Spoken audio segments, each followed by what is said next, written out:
जय श्री कृष्णा। अगर आप लोगों के मन में भी ये डर रहता है कि नकारात्मक ऊर्जाएं तंत्र क्रियाएं बहुत सारे लोगों पर होती है, तो आपके ऊपर भी होती है, तो आखिर इससे बचें कैसे? कितनी बार लोगों के पास जाएं, तांत्रिकों के पास जाएं या ऐसे स्थानों पे, दरबारों पे जाएं जिससे कि आप हमेशा के लिए सुरक्षित हो जाएं? तो एक बात को आप गांठ बांध लीजिए।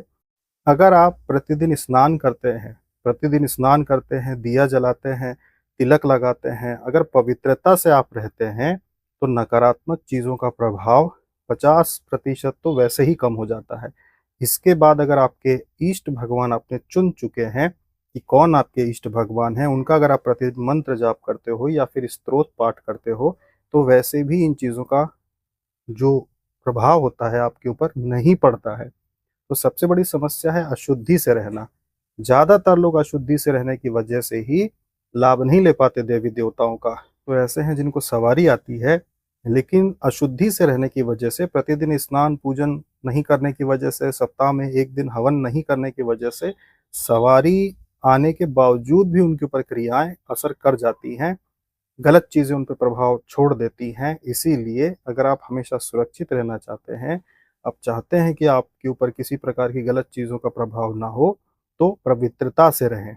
अगर जो व्यक्ति पवित्रता से रहेगा, पूजा पाठ करता हुआ चलेगा, उसको इन चीज़ों का कोई प्रभाव नहीं पड़ेगा। धीरे-धीरे उसकी खुद का आत्मबल और खुद की ऑरा जिसे कहते हैं, खुद का जो तपोबल कहते हैं, वो इतना बढ़ जाएगा कि किसी भी प्रकार की नकारात्मक चीज़ों का प्रभाव नहीं पड़ेगा।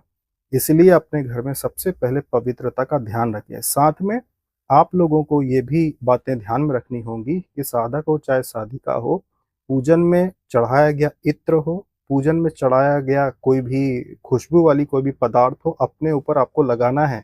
ये माता लक्ष्मी की कृपा प्राप्ति का एक साधन है कि आपको ये जो मनुष्य शरीर मिला है, इसको जैसा है वैसा ही नहीं रखना होता। गृहस्थ लोगों को, सन्यासियों की बात नहीं चल रही, गृहस्थ लोगों को।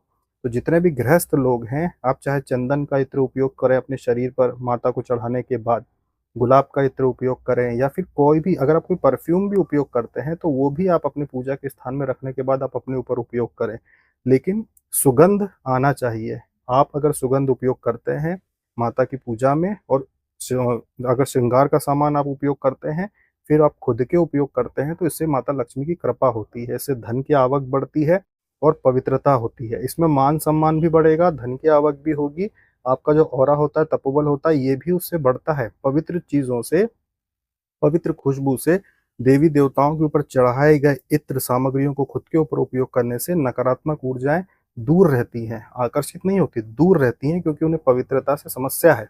नकारात्मक ऊर्जाएं पवित्रता से दूर रहती हैं, वो आपके पास नहीं आएंगी। इसीलिए बड़े बड़े जो ज्ञानी पुरुष होते हैं, आप देखेंगे कि बहुत सारे ऐसे संत ऐसे होते हैं जो 50 फीट दूर भी अगर पब्लिक के बीच में हो, तो दूर से ही उनकी चंदन की खुशबू आती है, क्योंकि वो चंदन का लेप, चंदन का इत्र उपयोग करते हैं, कस्तूरी का इत्र उपयोग करते हैं। तो संत महात्मा या विद्वान लोग या बड़े बड़े कुछ ऐसे नेता भी होते हैं जो थोड़ा आध्यात्मिक होते हैं, वो 50 फीट दूर भी अगर पब्लिक में खड़े हो तो आपको दूर से ही उनकी खुशबू आती है। अगर वो मंच पे खड़े होकर भाषण दे रहे हो और आप वहां से अगर 100 फीट दूर भी खड़े हो, तो आपको खुशबू आती है उनके उस अगर कोई बड़ा सा हॉल है जहाँ पे कोई कार्यक्रम है और कोई आध्यात्मिक व्यक्ति वहां पर आता है, तो उस हॉल में खुशबू से दौड़ पड़ती है। तो आप सोचते हैं कि भाई ये तो मंच पे खड़ा है और खुशबू यहाँ तक आ रही है इसके आने के बाद से, और उसके जाने के बाद चली गई। तो भाई वो कस्तूरी, चंदन जैसे इत्र उपयोग करते हैं और आध्यात्मिक लोग होते हैं, इस वजह से इनका आकर्षण भी बढ़ता है और माता की कृपा होती है। तो आप लोगों को भी ये करना है, चंदन का इत्र, गुलाब का इत्र, कस्तूरी इत्र जो होते हैं,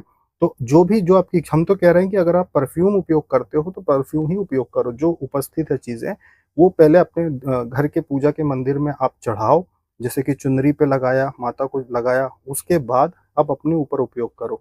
तो इसका बहुत फायदा होता है। इसीलिए हम कहते हैं कि साधना की जब आप करने बैठते हो, तो ये सारी सामग्रियां साधना में उपयोग करें, बाद में खुद पर उपयोग करें। आपको अपने आप समझ में आएगा कि आपका सम्मोहन कितना ज़्यादा बढ़ रहा है, लोग सम्मोहित होते हैं आपसे।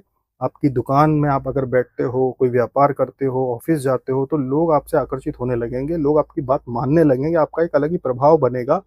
और प्रभाव से ही आपका जीवन चलेगा हर जगह। प्रभाव से ही व्यापार बढ़ता है, प्रभाव से ही सम्मान बढ़ता है, प्रभाव से ही आपके जीवन में उन्नति होती है।